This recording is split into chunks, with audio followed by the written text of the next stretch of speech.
Everybody, welcome back to another episode of FSi DFS Fantasy Baseball Picks. I'm your host, Mike Brewer, 31. Hopefully, you watched yesterday's video because the early notes, the GPP just absolutely crushed. Night wasn't too bad there. We have a huge 14-game slate today, so I'm not going to waste any time. I'm going to pretty much fly through the games here and then get you on your way for your weekend. So, first up, we have Miami Marlins and Washington Nationals. Look like there could be some rain early in the game, but it should be able to play it. Sandy Alcantara and Trevor Williams. Alcantara, I think you might be interested in the higher range. It's a great matchup against Washington here. Not a huge strikeout, not a huge power. He has been mediocre this season, but it's my good opportunity to save on pitching to get some bats in and play him at 9,100. And Trevor Williams on the other side, I just really think even against the Marlins here, they still have some power and stuff. So I think he's still on my fade list here. Bat wise, Miami, 150 max, and Washington, maybe leverage if you think Alcantara gets some ownership. Yankees and Red Sox, Fenway Park, wind blowing out 8 miles per hour, 78 degrees. Herman just had a 20-point DK game against the Red Sox. So I think he's in play here, but more for a GPP. And Houck on the other side, I'm not really interested in. Yankees, bats, I think, fifth favorite stack here with the wind blowing out, especially. I mean, I don't know. I might actually take more of the righties here. Like Rizzo's the only lefty. He's been like ice cold here. Maybe McKinney and Bowers, maybe, but I'm not a huge priority here. There's so many other stacks you can go towards. And Boston always in GPP love loading up on just the lefties. So Verdugo, Yoshida, Devers, Duvall's pretty good. Both sides, Cassis. It's pretty much where I'd be going there. St. Louis Cardinals and New York Mets. It looks like this game's going to rain out. It's 80% chance of rain all day long here. Mikolas and McGill. I'm not even going to talk about it. Just cross it off your slate here. Colorado Rockies and Atlanta Braves. You have Lament and Schuster. Winds blowing out 10 miles per hour, 86 degrees. Great hitting weather in Atlanta. Lament's an absolutely no. Schuster is interesting. He had a great spring training, and he's had a couple of good games here. And Rockies are down to almost like a double A, triple A lineup here with all their good guys out. Like McMahon's there, but still it's a lefty-lefty matchup here. Tovar's got potential. Diaz has had a little bit of potential. Grichuk potentially, but bottom of this lineup, the guys that they've just brought up, just not anything that's really scary at all. Even Jones, or probably like one of their better hitters that they've brought up, who's a lefty. I think it's Jones, but anyways, the guy played a lot as a one-off, but he probably isn't going to make this lineup because he's doesn't have the split for Schuster. So I think Schuster's in play. Atlanta top stack, just like yesterday. As many as you can get in your lineup. It's going to be hard with pitching, but I think I'm going to sacrifice some of the top pitchers because there's so many questions. Live in the mid-range. There's some really good cheap guys. Schuster's one of them. It does make some correlation to playing with the Braves stack, because if they go off, then there's his run support. He's potentially could get the win. Blue Jays and Rangers, Gossman and Perez. Gossman here is like, he's had a bad outing last time out. He's been really good since then, but Texas also has a really good offense recently. So I think, he's a GPP. He's the most expensive pitcher on the slate, and just like to try to get the bats in I want, I don't think I'll be playing much Gossman. But if you're looking for pure point upside in a GPP and can find some really cheap bats and want to go different on 14-game slate, then definitely play. Perez is not a decent pitcher, even though the Blue Jays have struggled more against left-handed pitching than the right-handed pitching. I still don't think that I'll be playing any Perez. No interest there. Toronto stack, I think it would be top GPP against Perez, because most of them do have the split advantage, even though they haven't done as well. And then on the other side, Texas, I think also against Gossman. We saw him get beat up last time out. I think it was against Minnesota Twins. It was like a dream matchup. Or maybe it was Detroit. I can't remember who it was, but still, I think, in a GPP, Texas is a stack that I'm going to continue to play night after night just because of how hot they've been recently. Detroit and Minnesota. Yesterday in the video, like I said, I thought that, the Minnesota pitcher was the top one on the slate, just because I'm like, Detroit, they're so banged up. Who's gonna, they put up like 8 or 9 runs. So I'm just like, I don't know how. It seems like Detroit has been getting to good pitchers recently. They're like kryptonite to them for some reason. I don't get it. I don't see how in this lineup they're they're doing it. So, but they have Tyler Alexander out there. Not interested in him.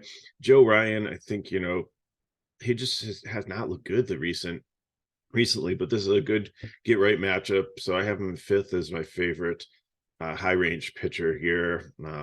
Maybe I'll have a couple of shares of him just in case he has a great game against Detroit, which should be a great matchup.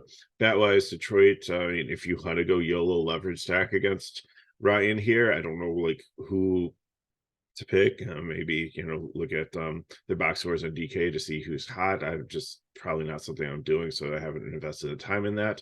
And Minnesota on the other side, I think is still my favorite cheap stack here against Alexander. Give me all the righties, even if there's some lefties in there too. Like once they get to the bullpen, there's probably righties there, so anybody's pretty much fine on here except for like Michael Taylor. I'd probably avoid him.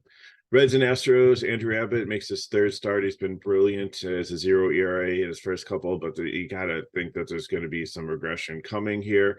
He is a good prospect, but, again, like a lot of these pitchers that are young and have been called up on the Braves, Seattle, Cincinnati, and other clubs here, it's just because of injuries. Like this wasn't the plan, but they had to just to try to fill starting rotations. So and like we said on the video when he first came out, it's like this guy, they intend for him to be here and do like a 5 or 6 man rotation. It's not somebody that they're just calling up for a spot start, and here he is in his third start. So second one's not bad. I think in the medium range, he's definitely in play here because Houston's like not as good as they have been. They've been striking out more, and the injuries are not as powerful. And JP France on the other side, I think, has like the most K upside here, although he's lived in like the 16-17 DK point range. And in Cincinnati, with like some of these younger bats that they brought up here, especially De La Cruz as a switch hitter, could give them trouble. So not as interested. Both of them, I think, are interested in the medium range, but not super interested in either one. Cincinnati, I think, makes top leverage stack because I think France will get some ownership at 7K here, and with it being a huge favorite and having a 5 total. And so that's why I think Cincinnati is great for leverage there. And Houston on the other side, I think, is my second favorite GPP stack. They're super cheap here without Alvarez in the lineup. Tucker's your most expensive one at 5,100. It's a lefty matchup. So if you skip him and you just go like Durbin, Altuve, Bregman, Abreu, and like Pena, I mean, that's a real reasonable. Those guys are all in the 4K or 3K, high 3K range. Next up, we have Pittsburgh and Milwaukee, Rich Hill and Julio Teheran. I think both these pitchers are in play. Rich Hill got pushed back a day because he went over 100 pitches his last start. He has stretched out. They let him go deep. He will get some Ks, and Milwaukee has struggled against left-handed pitching. So he is in a great spot at 6'7". He's probably going to be everybody's SP2 on the slate in cash. Julio Teheran on the other side has, for some reason, just come out and been amazing also. Will there be regression? I don't know. It's like a pitcher I hadn't pitched in a couple of years, comes off the shelf and is consistently putting up 20 point games. He's, of course, they're not all clean games, but he's going deep enough. He's getting enough strikeouts and stuff to make value each time. And at 8-3, I think he's definitely in play here against Pittsburgh. Pittsburgh bats, I mean, you could take some of the lefties against him here. So like Reynolds, Marcano, Swinski are cheap. So you could, even Carlos Santana has some power against righties. So you could definitely make a nice little mini stack there, or fill-ins for cheap. Or take leverage if you think Teheran's going to get some ownership against him. And Milwaukee, again, the bats are pretty cheap here. Everybody's in the 4K range, like Weimer, who's actually finally moved up to like the second spot after being like super hot, batting at the bottom of the order, is only at 2.9. And I think the most expensive bat, I mean, Yelich, like I'm not playing Yelich anymore, but he's down like in the 5th spot. Here's a lefty and lefty matchup, and he's like 5'3". But if you skip over that, like the rest of these guys are in the 4K range are definitely very reasonable. So Milwaukee stack as a hedge against Hill chalk is definitely something in play tonight. The Los Angeles Angels against Kansas City Royals, Sandoval and Springer. Sandoval, I think in GPP could definitely be in play here against Kansas City, who's doesn't really have a ton of power here. And besides Perez and Witt, the rest of the lineup is definitely something that Sandoval can get Ks against and do fine against. Singer on the other side, I'm not super interested in. Even if it's righty, it is the Angels, and they should be back to full strength. Although Rendon got banged up, Drury should be back from his suspension, but they have enough players that they can put in there to do damage. Angels are just hard to stack. I don't know if it's my second favorite, but it's just so hard with their pricing to be able to get them in as a full stack. Like if Monarch's in there, he's usually cheap. Like Basis, the catcher hits in the middle of the lineup and he's got the splits advantage. And there are some pieces that can make it work. Ward's been decent recently leading off, but none of them really have the splits advantage. So I don't think I'm going to be playing a ton of Angels, even though they've got some potential there and a 5.24 total. KC on the other side, just in 150 max. Cleveland Guardians and the Arizona Diamondbacks, McKenzie and Gallen. McKenzie's been great since he came back, but like pitchers against Arizona is just so hard to play because they're just so good. It's gonna be 100 degrees there. The roof, I think, is gonna be open, so it's gonna be a great hitting environment. Gallen, the other side, I know he struggled. I think it was against Detroit. It's just like a theme here. It's like Detroit's like everybody's nemesis all of a sudden. So he's definitely in play here against Cleveland. There's really not much on this team. They don't hit home runs. They really don't strike out much, but they're just not a great offense. I don't know what happened. Like they were, contenders for the World Series last year, and they've just cooled off so much this year. They really haven't lost anybody either. So they had a lot of young guys come up last year, so maybe they finally got a book on them and know how to pitch them and figure things out and figure out what their game is. But Galen, I think, is definitely in play here in the upper range at 10-2 if you want to pay up for pitching. McKenzie, I think, is definitely somebody I'd look at GPP, but again, don't like playing against Arizona. Cleveland, not interested in at all. They're not on the board, but they should be right here under the 150 max. And then Arizona is always in play in a GPP, and I play them almost every slate. Philadelphia and the Athletics. Tajon Walker, JP Spears. Walker has been pretty good recently, and it's a good form getting strikeouts against an A's team that, has been on a run also recently, although they've lost 2 in a row. So I think Walker's definitely in play here. I like him in the middle range. And then JP Spears on the other side. I think if you're looking for a cheap pitcher, I like Hill and Schuster better, but I think, he's definitely could be in play, but that would just be in a YOLO GPP here, because I think, Philly is definitely one of the top offenses here of the night here. Love everybody, especially the righties here. So Baum, Real Muto has been hot recently. Castellanos, Turner, and then Schwarber or Harper, even lefty and lefty have like multiple home run upsides. So you can play either one of them. Schwarber's he's hitting under 200 for the year, so I'd probably take Harper over him. But many ways to play that one. Athletics on the other side. I think, they do make a cheap stack here if you want to take some of the lefties like Noda, Brown, Jace Pearson, and maybe mix in like Ruiz or some of the other better. Oh, what happened to Rooker? He just like cooled off so much. Like he was on fire early in the season. Now he's like been turned into a platoon player that now that Seth Brown's back. It's just crazy how baseball works. Tampa Bay and San Diego, we have a good pitching matchup here with McClanahan against Darvish. I think, McClanahan rates probably as the best top pitcher, even though the matchup is hard. It's a pitching ballpark, and San Diego, again, has just not always put it together recently and put up runs. So we'll just have to see what lineup they roll out there. They always have the potential, so I know it's dangerous, and that's why I'm probably not paying up for pitching much tonight. You Darvish on the other side. I really like him against Tampa Bay. I know Tampa Bay has been one of the best offenses in Major League Baseball, but they haven't been putting up as many runs recently either. It's a good pitching ballpark, and Darvish has had a shaky start to the beginning of the season, but has been more solid recently. So, 66 degrees, so it's not like blazing hot there. The wind is blowing in at 8 miles per hour. So, I think that helps both pitchers. Both all the bats here just be 150 max. I just stack. I wouldn't take one offs at all.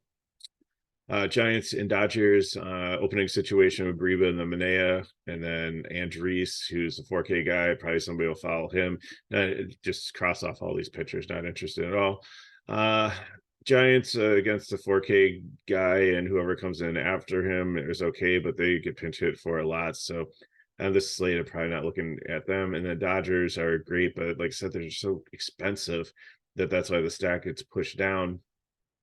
So, when you're paying like six, it's almost like the Angels here, where Betts and Freeman are both, you're playing 12.5 for the top two there, and then the catcher at 5.7, JD Martinez at 5.3. It's just way too expensive. Now you can mix in like Haywood and Vargas and Peralta, and there's a bunch of guys that are under like in the low 3K range down into the 2K range to round out the lineup to make it work. But you really have to pick and choose the top, and the stack gets all choppy after that. So not super interested there, but they're always in play. White Sox and Mariners as we round out this slate. Kopecha and Wu. Last night, CC had a ton of strikeouts against the Mariners. I think Kopech has been better recently, and there's definitely some strikeouts there. So really like him as probably one of my favorite pay up pitchers on the slate at 9.3 as a discount off of the high guys. I like the matchup, and I like his form recently, so everything's kind of clicking for me for him. Wu on the other side is definitely, he came back from, I think, he might have had Tommy John surgery a couple of years ago. He was a prospect. He didn't do well in AAA, and he got called up again because there's some injuries going on. And again, this is the same situation as Mike Schuster and Abbott for Cincinnati, where they wanted to give him a little bit more time, but due to injuries and stuff, they needed people to come and fill in. So he hasn't had the best couple of starts. White Sox have been disappointing. They're starting to put it together a little bit more recently. Again, we kept on talking about that this lineup and these guys are pretty much, we were looking at, they only lost to Abreu, and he really hasn't done much for Houston. I know Mercado is on the IL right now too, but Berger's been great at third base, especially against lefties. Was a righty, but still, I'm just saying that there's a lot of potential in this lineup. So I like the White Sox as great fill-in cheap stack here. Wu is a pitcher I'm not interested in. I'm going to fade him here. Seattle, I think with Kopech getting some ownership here, I think is just a leverage stack. So let's look at my builds. I'll get you on the way for a day. So what I did here, and this is going to frustrate the living daylights out of you, is I'm not giving you your SP1. You can pick who you want out of the high range or medium range to go with it. I'm going to give you the solid SP2, and then you can build the rest of your lineup. And then I'm just going to probably pick whoever I land on. If I like it, maybe I'll tweak a couple bats. If I have some money left, go up, go down, things like that. But I want to get the Braves. They are a priority. Taking the Braves.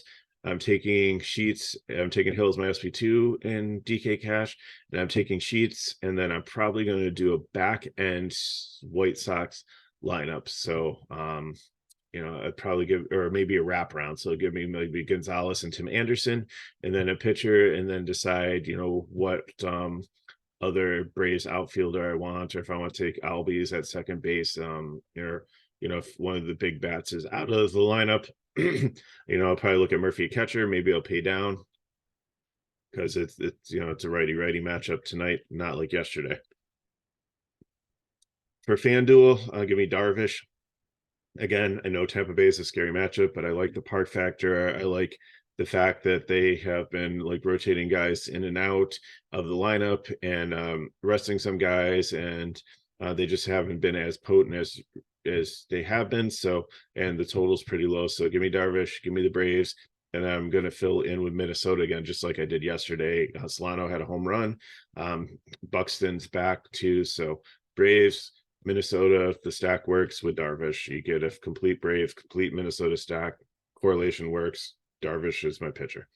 GPP, again, pick who you want here. You know, if you can get up to like Gossman or Ryan, that's great, or Gallen. If you want to play in the mid-range, go like with Tehran, Walker, France, that's fine too. I really like Kopech also here. Schuster is my SP2. And give me Philly, and then I'm taking Minnesota here again. So stack worked out really well. So for Philadelphia, I'm taking JT Real, Muto, Baum, Turner, Castellanos, all the righties. Figure if you want Harper, Schwarber, or whoever else to throw in there for stack, you can go Houston as your secondary stack here. Also, Abreu, Altuve, and Tucker, and then take it all depends on what you pick as SP1 here. Lots of other options also.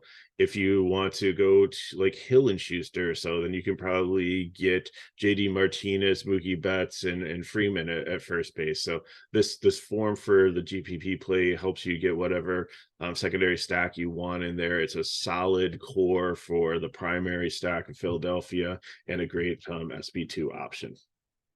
Then on FanDuel, I'm taking Hill. I think he's gotten quality starts. He's gotten enough points. Usually I don't like to pay down a pitcher on FanDuel because you don't get enough points to be competitive, but it works here. And then I'm definitely going full stack Houston, full stack Philadelphia. It's the same core.